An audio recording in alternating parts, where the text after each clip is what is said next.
Ward 23 Pragati Nagar Risali के धर्मेंद्र भगत Bharatiya Janata party की ticket से चुनावी मैदान में हैं। उन्होंने पूरब टाइम्स की टीम के सामने वार्ड सड़क, नाली व वार्ड में हो रही चोरी की समस्याओं को सामने रखा। सर, आप वार्ड क्रमांक 23 से बीजेपी के पार्षद प्रत्याशी अगर चुन के आते हैं तो विकास को लेकर किस प्रकार की प्राथमिकताएं होंगी? जैसा कि आप मेरे वार्ड में आपने देखा होगा, आए हैं, यहाँ नाली, सड़क, सभी तरह की समस्याएं हैं। कांग्रेस के पास भरपूर मौका था।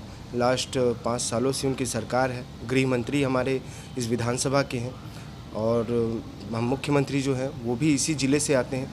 फिर भी हमारा रिसाली निगम का क्षेत्र, खासकर प्रगति नगर, जो सबसे ज़्यादा टैक्स पे करने वाला इस क्षेत्र का रहवासी इलाका है, जहाँ पे सबसे ज़्यादा लोग टैक्स पे करते हैं। उसके बावजूद इन प्रगति नगर के क्षेत्रों में अगर आप जाएंगे और देखेंगे तो आपको मिलेगा कि कहीं नाली नहीं है, कहीं सड़कें नहीं हैं, प्रकाश की पूरी अच्छी व्यवस्था नहीं है और आए दिन हमारे इन एरियो में लगातार चोरियां हो रही हैं। जो अभी मैं वार्ड घूम रहा हूं तो बीच में 3 दिन में, अभी 3-4 दिनों के बीच में 3 घरों में चोरी हुई है। पुलिस प्रशासन का कोई ध्यान नहीं है यहाँ पे। गृह मंत्री का विधानसभा होने के बावजूद इतनी चोरियाँ लगातार, आप पेपर के माध्यम से, आप मीडिया वाले लोगों को, आपको जानकारी होगी कि किस तरह से चोरी हो रही है। कल हिमांशु गुप्ता के घर पे चोरी हुई है जो मैत्रीकुंज में निवासरत है। तो ये जो है हमारी समस्याएं हैं। लोग सियान सदन, एक गार्डन भी इस वार्ड में आप खोजेंगे तो नहीं मिलेगा। और न्यू रुआबांदा सेक्टर में आप चले जाइए, वहाँ पे बीएसपी का बनाया हुआ सेक्टर है। वहाँ पे जंगल झाड़ियाँ इतनी हैं कि लोग अपने घर के आगे अपने बच्चों को खेलने के लिए नहीं छोड़ सकते, क्योंकि सांप बिच्छी सबका डर है। तो ये सब चीज़ें हैं जो आज तक जो कांग्रेस की सरकार रहते हुए 5 सालों से वो कर सकते थे, जो उन्होंने नहीं किया। और मेरा प्रयास रहेगा कि अगर मैं आता हूँ जीतकर तो मैं ज़रूर इन सारी समस्याओं को पूरा करूँगा।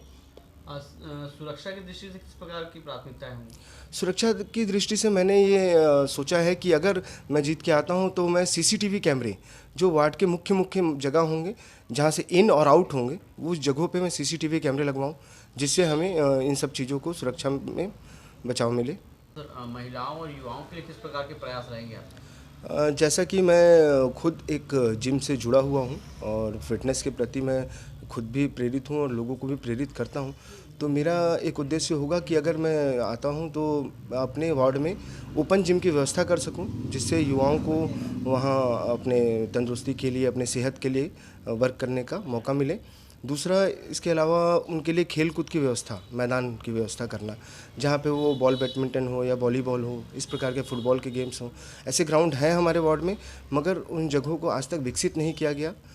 तो ये मेरा एक प्राथमिकता रहेगी कि इनको मैं पूर्ण करूँ। प्राथमिकताएं साफ़ सफाई, जैसा कि आप रिसाली निगम के बारे में जान रहे होंगे, रिसाली निगम में साफ़ सफाई की व्यवस्था पूरी तरह से चौपट है। यहाँ पर ठेकेदारों ने को बंदर बाट किया गया है। अधिकारियों ने अपने पसंदीदा लोगों को ठेका प्रदान किया है साफ़ सफाई का, जिसमें कोरोना काल बीता है, जो पिछले 1 साल 1.5 साल से हम जूझ रहे हैं इसमें। इस कोरोना काल में एक भी साफ़ सफाई कर्मी को ना ग्लव्स मिला है, ना कोई पीपी किट मिला है। वो अपनी जान जोखिम में डालकर हमारे एरिया की साफ़ सफाई कर रहे हैं। और यहाँ पर साफ़ सफाई के मुद्दे पर उनकी जो वेतन है, वेतन के अलावा उन्हें जो और भी चीज़ें मिलनी चाहिए शासन के द्वारा, और वो ठेकेदार के द्वारा पूर्ण रूप से अपने जेब में भरा जा रहा है।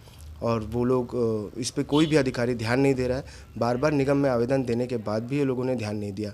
तो ये हमारा एक रहेगा कि हम भाजपा की सरकार बनती है तो हम इन सब मुद्दों पर बहुत ही तरीके से काम करेंगे आगे।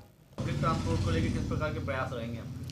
पब्लिक ट्रांसपोर्ट के लिए ऐसा प्रयास है कि भिलाई निगम से जब रिसाली निगम अलग हुआ तो रिसाली निगम को जिस तरह का पब्लिक ट्रांसपोर्ट मिलना चाहिए वो मिला नहीं। सिर्फ हमारे गृह मंत्री जी इसकी वाहवाही ले रहे हैं कि रिसाली निगम बनाया, रिसाली निगम बनाया, मगर रिसाली निगम बनाने का उद्देश्य पूरी तरह से क्लियर होना चाहिए। और भिलाई निगम से जो हमें ट्रांसपोर्टेशन मिलना चाहिए, आप देखेंगे कि डीपीएस चौक या ग्लोब चौक के बाद हमारे इस क्षेत्र में अंदर तक कोई बस नहीं चलती। किसी भी व्यक्ति को अगर प्रगति नगर, आशीष नगर या किसी भी रिसाली के किसी क्षेत्र से कहीं जाना हो तो उन्हें ऑटो रिक्शा का 100-150 रुपये का भाड़ा देने के बाद ही वो यहाँ से बाहर जा सकते हैं।